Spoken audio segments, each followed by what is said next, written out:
Hi everyone, I'm Emily. Thank you for coming. Sorry I couldn't be there. I wish I could, but obviously I'm having to record this ahead of time. Today I wanted to talk to you guys about some of our glass finds that we uncovered, and some of the methods we used to figure out, what these finds were and what time period that they came from. This was the area that I really focused on a lot this summer, and I learned a lot about glass manufacturing and production, and excited to share a little bit of what I found with you guys. So here on this slide, this is an image of the majority of our glass finds. Not all of them. This isn't every single little piece of glass we uncovered, but this is the most significant finds, and the large majority. But I wanted to talk to you guys in particular about this one artifact that is in our exhibit. This is what we've called a pickle bottle, and we'll get to why we called it that in just a minute. But as you can see here, we found at least 5 pieces that we know go with this bottle. And when we were first piecing this together, I really didn't think that we had, first of all, that we had as much of the bottle that we did. And that second of all, we were really going to be able to find a lot of information about it, just because it was so fragmentary and there wasn't like an obvious company name on it or anything like that. But luckily I was wrong. We did find a lot of information about this bottle, mostly in part because of kind of the unique shape it has. It's got a triangular base up to this like circular neck, which this right here on the right is the neck. It's flipped upside down, so it would have been, the other way on top of the bottle.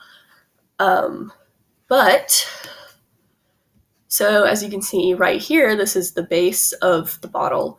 We did have some lettering that we were able to read, and on the top right here we have the beginnings of the word patented, and then on the second row AUG, so presumably August. And after lots of Google searching of glass triangular bottle patented August, we actually did find the patent for this like exact shape of bottle, which was just like an awesome thing to find. You can see it right here on the right, and the patent is actually from August 20th, 1901, which matches up with our time period. Which, just because it was patented in 1901 doesn't mean that it was immediately being produced in 1901, but that at least gave us something to go on. And so we actually came across the catalog for this company, the Kearns Gorsuch Bottle Company. They're were based out of Zanesville, Ohio. We found this bottle in their 1916-1917 catalog. And so you can see here, this is the design on the bottom, patented August 20th, 1901. And they were selling this bottle in various sizes. And their catalog actually calls this a pickle bottle. We're not entirely sure what they meant by that. Could have been used to hold horseradish or relish, likely some kind of condiment. It's actually in the catalog. It's like a subsection of their horseradish bottles, so maybe that. We're not entirely sure.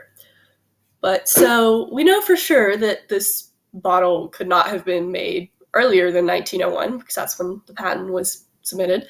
And it was being made up until 1916, 1917. So that gives us a pretty good range of dates. But another thing that we can look at when dating glass is the color. There are a lot of elements and compounds that get added to glass to make them certain colors.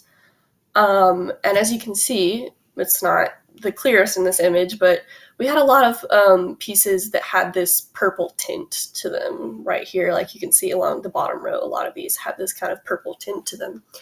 And what a lot of people call this is amethyst. You'll see it written as sun-colored amethyst or solarized amethyst. And this purple color comes from a compound manganese dioxide, which was added to glass to give it, actually to purify it, to give it a clear color. But when this glass is exposed to the sun's UV rays for a period of time, it turns purple and gets this purple hue. But the interesting thing about manganese dioxide was that because of supply chain like disruptions during World War I and the invention of the automatic bottling machine, which didn't take to manganese dioxide very well, manganese really fell out of use in glass production by about 1920.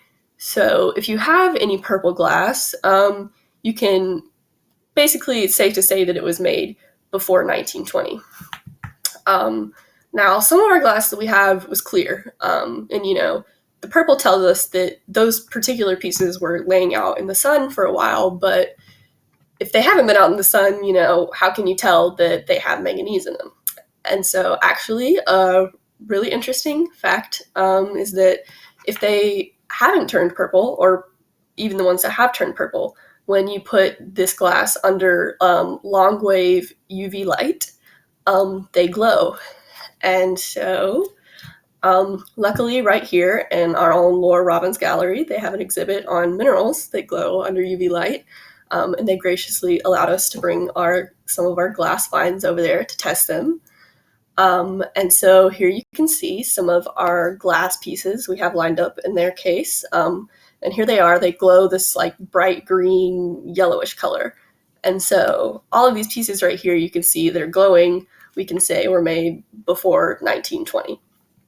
And this piece here, the one on the left that's glowing, is a piece of our pickle bottle. And so this pickle bottle right here, we know was made as early as 1901, probably not that early, but definitely no later than about 1920. So that was kind of the process there of figuring out, when this bottle was made, which was very exciting. I was very excited that my hypothesis was correct when we brought the pieces to the gallery and they glowed under the light. That was just a really fun day. Another quick highlight I wanted to add was piecing together the Klevsals seltzer bottle. Klevsals was a ginger ale and seltzer water company that operated right here in Richmond. The front of the bottle says Richmond, Virginia. But the day I sat down with this bag of glass right here on the left, we had no idea that we had a full bottle basically like this. So piecing that together was a really fun day and really exciting. And I was really proud of myself. I was like, wow, I made this whole bottle. But yeah, and there's lots of interesting things about this company. Don't have a lot of time to talk about it, but there's more in the story map, and I'll be there to take some questions. But yeah, thank you guys.